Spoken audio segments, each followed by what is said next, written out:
Hello, my name is Ezekiel Pearson, and welcome to the Beast Gauntlet. This is a Quake multiplayer map that I created when I was going to school at Columbia. Basically, it's a map where two teams fight against each other in a team deathmatch scenario. They will start off in one of these types of rooms where they have a bunch of ways to enter the other rooms while also sneak up against players. The first way is basically these two teleporters that leads directly into the next rooms. Waiting for them are basically the nail guns and the super nail gun.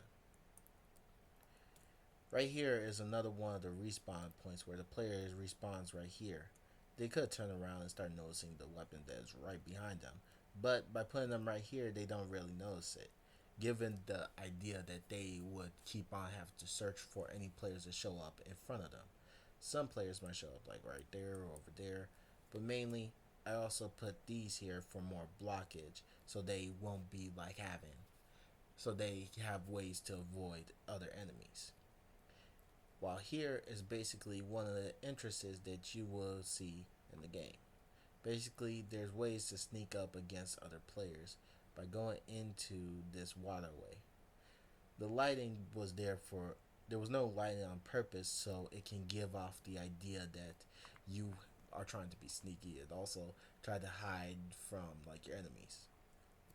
At first, I was thinking about making some lighting for that, but then I decided not to. I felt like it really plays its part on its own. Other than that, what inspired me to create the Beast Gauntlet to act more like this was basically the symmetrical aspect of Call of Duty's map, the Nuketown.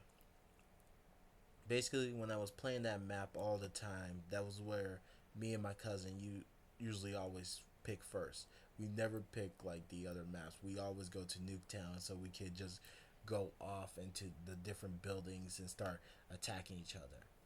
And it was really fun. That's why most of the aesthetics on this side doesn't match the aesthetics on that side, because I wanted it to be as though there's two sides going against each other where a giant beast will lurk in the shadows.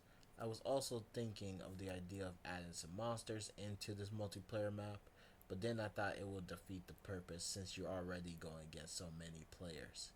The skylight that I created is one of the many things that I'm most proud of.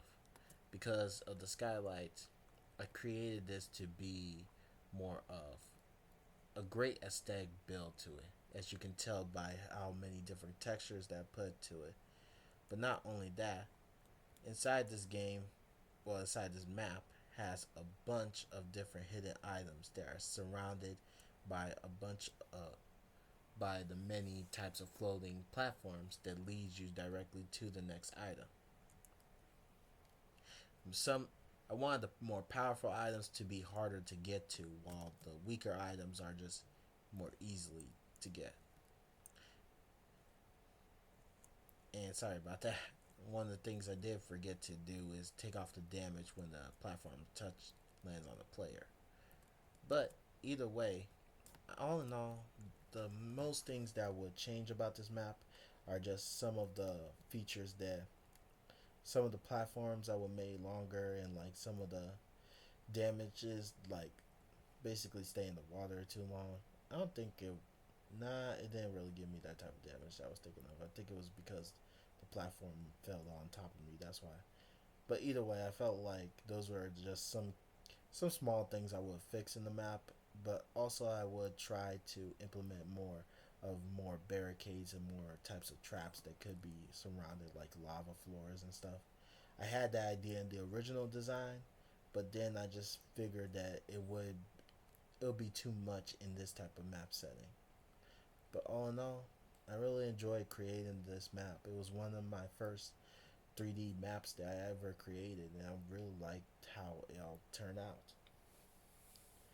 I wish I had more time working on this project, but I felt like the end goal really did came together at the very last minute.